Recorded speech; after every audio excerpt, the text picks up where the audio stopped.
तो moving to next, ये आपका जो पूरा का पूरा एंजाइम है और पूरा का पूरा इंटेस्टाइनल जूस है। तो एक तो इंटेस्टाइन का जूस हो गया, साथ ही साथ में जो पेनक्रियाज वगैरह है, लीवर वगैरह है, हम लोगों ने बात किया था लीवर से क्या आती है, कुछ बाइकार्बोनेट वगैरह आती है, कुछ इनऑर्गेनिक सॉल्ट आते हैं, कुछ ऑर्गेनिक सॉल्ट आती है, हाँ कि ना। और फिर क्या होता है, पेनक्रियाज का भी कंटेंट होता है। तो उसके नीचे जो डबल एरो है उसके नीचे कंटिन्यू करके लिखिएगा, ठीक है। क्या लिखिएगा, द म्यूकस, जो वहां से निकल रहा था, mucus along with bicarbonate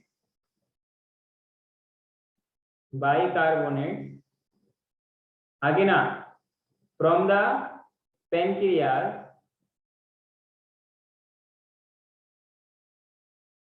protect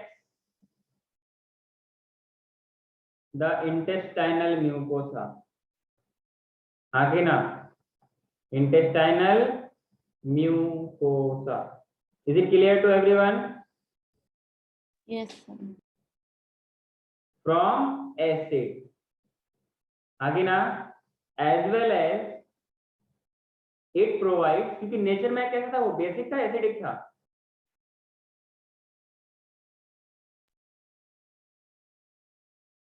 bicarbonates वगैरह जो थे आपके पास, वो एसिडिक था या बेसिक था?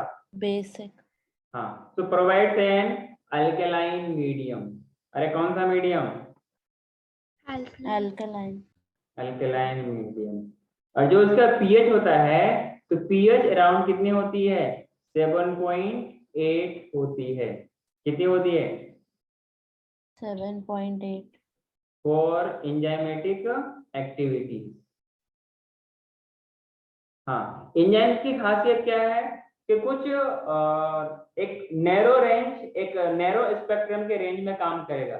मतलब ज्यादा एसिडिक होगा तो वो एंजाइम काम नहीं कर पाएगा, ज्यादा बेसिक होगा तो भी वो काम नहीं कर पाएगा। तो इनको बोलते हैं नैरो रेंज ऑप्टिमम फंक्शन, जहां पर वो रेंज जहां पर वो maximum function perform, maximum activity perform कर सकता है, मैक्सिमम रिएक्शन कॉज कर सकता है, वो उसके लिए optimum condition, optimum pH, optimum temperature, optimum environment की कंडीशन होता है। क्लियर है क्या?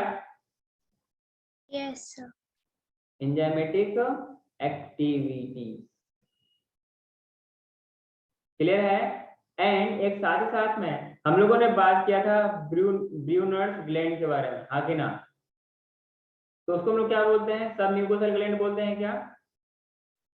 एंड सब म्यूकोसल ग्लैंड, नाम क्या है उसका? Brunner's gland. या ब्रूनर्स ग्लैंड बोल सकते हैं।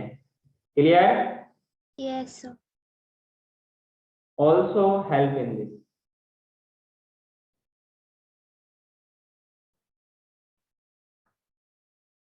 क्लियर है? आगे बढ़ो, क्या बोलो, आगे बढ़ो, यस। जल्दी लिखो।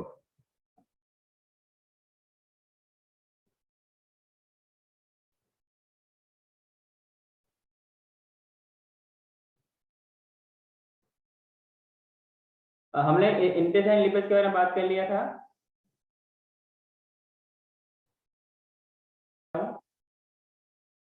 तो हम लोगों ने बात किया इंटेस्टाइन लिपिड्स के बारे में। इंटेस्टाइन लिपिड्स क्या, जो कि इंटेस्टाइन से रिलीज होगी और ये लिपिड को डाइजेस्ट करेगा। लिपिड मतलब क्या?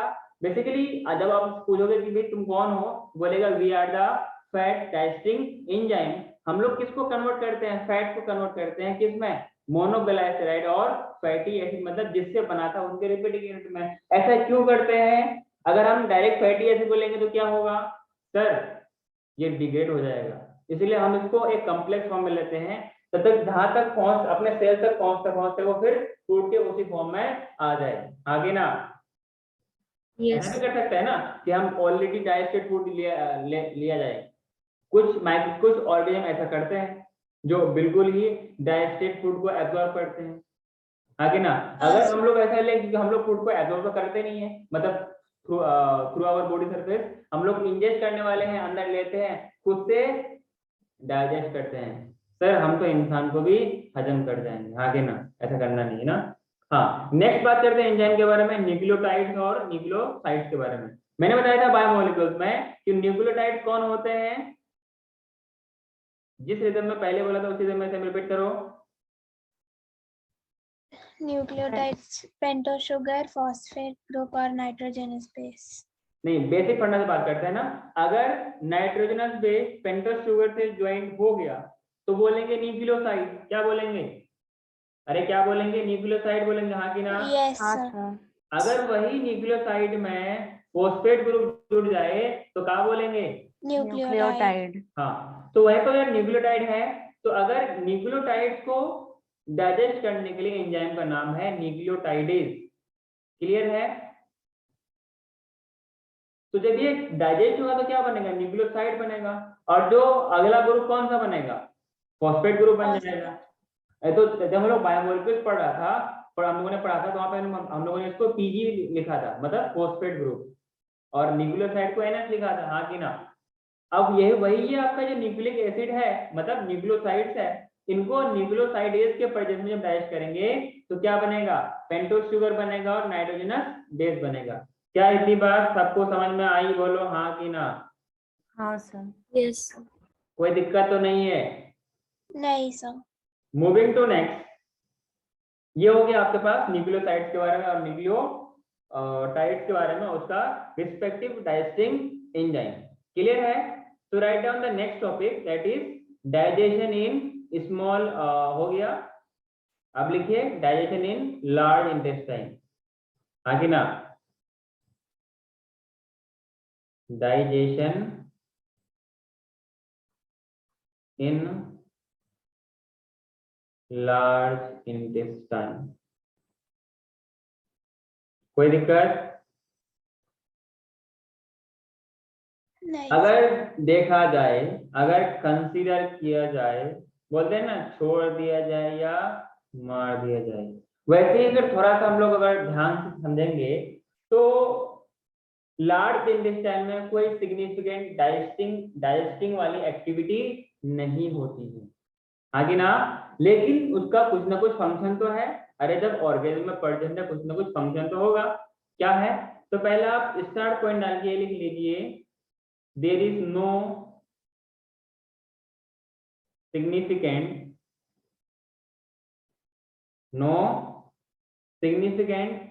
digesting activity, हाँ कि ना? Yes sir.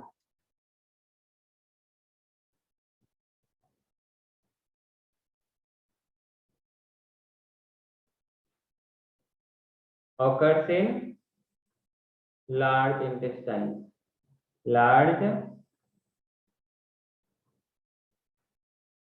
intestine। कोई दिक्कत है? लेकिन जब बॉडी में प्रेजेंट है कुछ ना कुछ तो काम होगा यार। सर क्या क्या काम होता है? तो उनका फंक्शंस देके लिखिएगा आप लोग। क्या लिखिएगा? इनके फंक्शंस में देके लिखिएगा। सर क्या क्या फंक्शन है? तो पहला पॉइंट, थोड़ा बहुत ये एब्जॉर्प्शन किसका करता है? वाटर का। तो लिखिएगा absorption of water, some water, maximum small intestine में होती है, some water, minerals. Clear?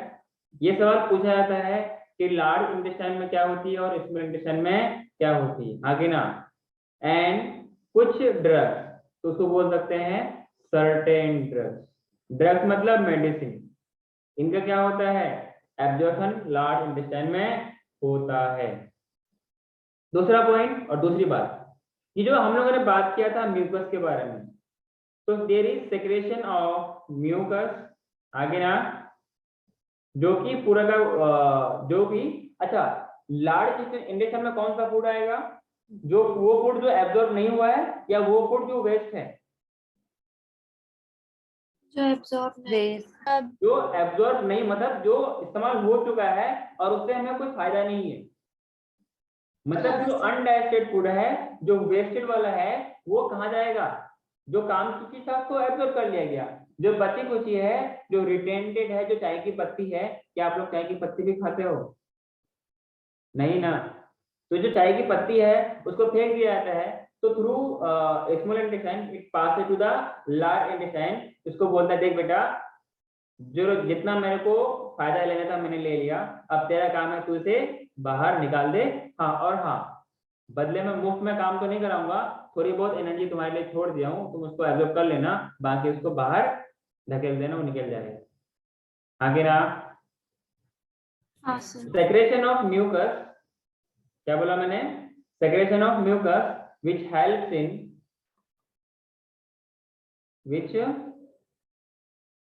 in जो वेस्ट है उनको इकट्ठा एक साथ रखने में हेल्प करता है। आगे ना, इन एडहियरिंग द वेस्ट। आगे ना, यहाँ पर वेस्ट का मतलब क्या है? Undigested food. क्या इतनी बात याद रखोगे? Undigested food. आगे ना, अरे बोलो। हाँ सर। अनडाइजेस्टेड वेस्ट पार्टिकल या वेस्ट फूड ऐसा बोल सकते हैं। टुगेदर और थ्रू क्या? लुब्रिकेशन, इसको बाहर पास कर दिया जाए। तो फिर बोला जाए कि पकड़ लिया जाए या निकाल दिया जाए, तो फिर बोला जाएगा कि इसको निकाल दिया जाए। हाँ कि ना? Yes sir. lubricating it for an easy passage।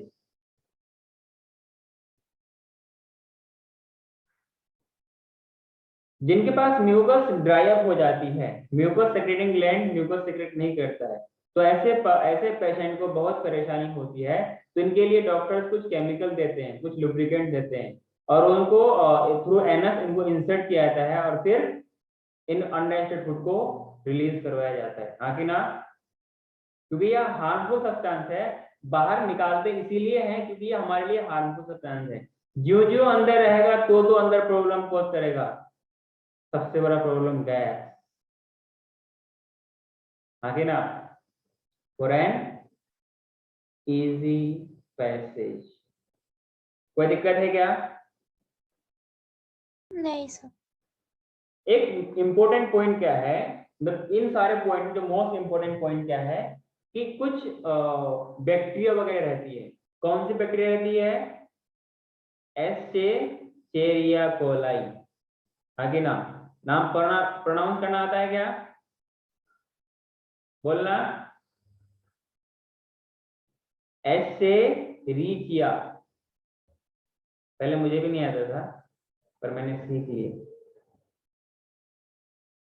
पहले मैं तो बोलता था एस्चेरिया कोलाई, तो मालूम चला कि नहीं, एस्चेरिया नहीं है। एस से क्या होता है? सन होता है, तो एस्चेरिचिया कोलाई। आगे ना, और ये एक वायरस है ना? बैक्टीरिया है। बैक्टीरिया। पक्का? हाँ सर। ये कहाँ रहता है? Lives in the colon. कहाँ रहता है? Lives in the colon. Colon. Colon वही वाला ना जिसमें आप लोग रहते हो? नहीं सर, नहीं। फिर? वो लार्ज इंटेस्टाइन में। अच्छा, तो पहला लार्ज इंटेस्टाइन का पहला कौन सा पार्ट था? सेकम। सेकम। सेकंड के बाद कोलोन। कोलोन। कोलोन में कितने पार्ट थे? 3 तीन। 4। कौन से? अच्छा, कोलोन किस शेप का होता है? एम सर शेप का, एन शेप का? क्या? एम शेप का, एन शेप का? N. N, small N. Small N. बहुत सा फोटो का देखो ना, सर उल्टा यू। इन्वर्टेड हाँ, यू शेप। ऐसे। हाँ। हाँ, तो मैंने क्या बोला? Escherichia coli, that is the bacterium that lives in the colon. इनका बहुत हेल्प होता है। मतलब क्या हुआ कि जो आपके पास अनडाइजेस्टेड फूड है, क्या है? अनडाइजेस्टेड फूड है, उसके लिए काम करता है। हाँ कि ना? तो इसमें नेक्स्ट पॉइंट लिखिए, विच फीड्स ऑन अनडाइजेस्टेड मैटर। आगे ना, अनडाइजेस्टेड मैटर। कोई दिक्कत? अरे बोलो ना। नहीं सर। आगे बढ़ो। जब यहाँ से वो फूड को, अनडाइजेस्टेड फूड को एब्जॉर्ब फीड करता है, तो इसके बदले में क्या रिलीज करता है? कोई बोल सकता है क्या? आगे बढ़ू मैं? Should I move to next? Yes, sir. हाँ, देखो बेटा, बहुत इंपॉर्टेंट विटामिन का ये प्रोड्यूस करता है। उसमें क्या लिखेगा? It produces in return,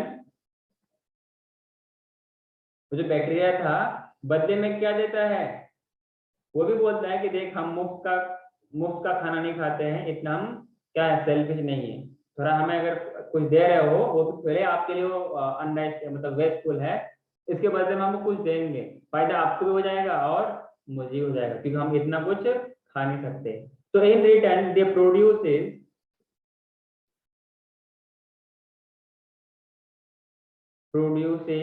vitamin B12, B1 and B2 and at last vitamin के। विटामिन क्या है? एक ब्लड क्लोटिंग फैक्टर है, हाँ कि ना? all these are that are absorbed by the wall of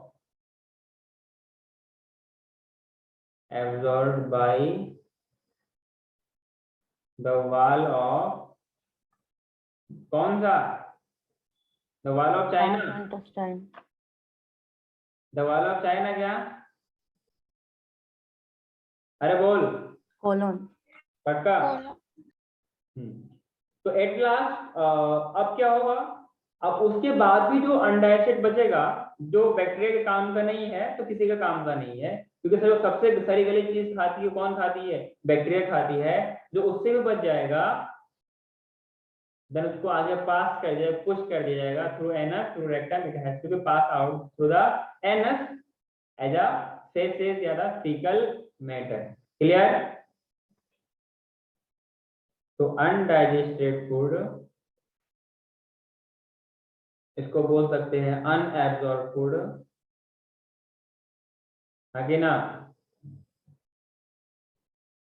substance, इसको हम लोग क्या बोलते हैं? फेसेस, है ना? अब क्या करेगा? ये कहां पर जाएगा? इट एंटर्स टू द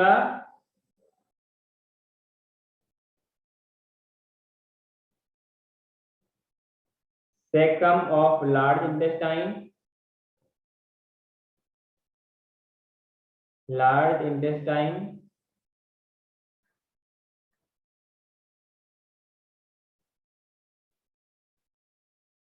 आगे ना? थ्रू कौन सा, वहां पर कौन सा वाल्व था? बोलो। एलियो सेकल, Fecal. याद है क्या? हाँ sir.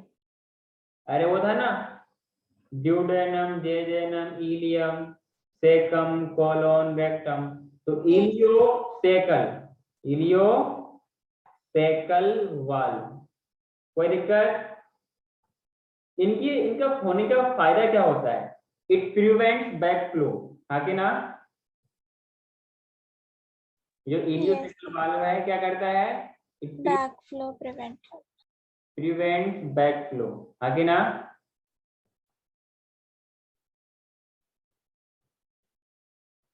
It prevents backflow of the fecal matter.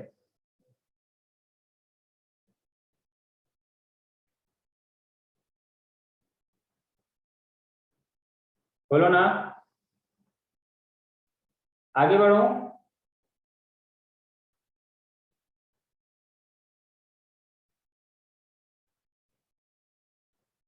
हाँ सर. हाँ सर।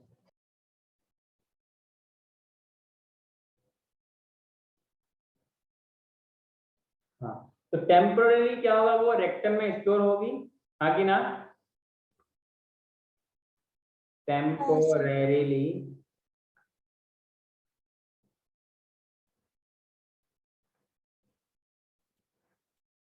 स्टोर्ड इन रेक्टम, जब तक कि एसएमएस ना आ जाए। किसका? डिफेकेशन का। बोलो ना, किसका एसएमएस ना आ जाए? डिफिकेशन का।